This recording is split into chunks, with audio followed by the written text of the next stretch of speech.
Kita beralih ke informasi selanjutnya. Gelombang tinggi yang melanda perairan Bali hampir sepekan membuat harga ikan di pasar Buleleng pun meroket.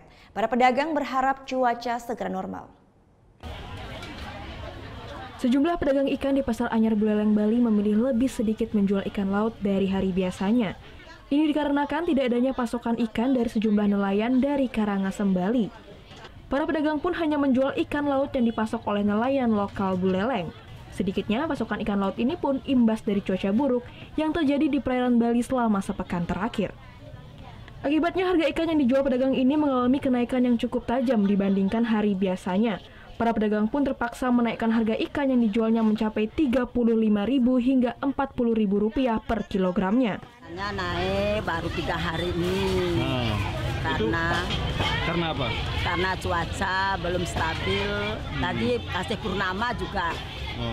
Karena purnama, cuacanya masih belum berani. Isu-isu dari luar Bali itu ada gempa, masalah gitu, makanya pemancing, nelayan nggak berani ya?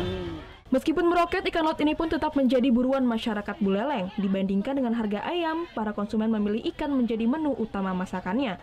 Tak hanya itu, sejumlah pedagang nasi pun mengaku tetap membeli ikan tanpa menaikkan harga makanan yang dijualnya. Tetap aja harganya, tapi kanguin keuntungannya. Keuntungannya lebih nipis. Sedikitnya pasokan ikan ke sejumlah pedagang di Pasar Buleleng mengakibatkan sejumlah pedagang ikan laut tidak berjualan. Para pedagang ini pun berharap cuaca segera bisa normal sehingga pasokan ikan dari nelayan bisa segera normal. Gelombang tinggi yang mencapai 3 hingga 5 meter di perairan Bali disebabkan oleh fenomena swell di barat Australia. Putu Wijana melaporkan untuk NET. Oh yang beneran? Iya, oke. Tapi gue pernah. Nah, udah kan untuk beritanya? Jangan lupa di-subscribe, di-like, dan juga di-komen ya akun YouTube dari Net Bali. Terima kasih udah subscribe. Yang belum, jangan sampai lupa. Di sebelah sini nih. Subscribe.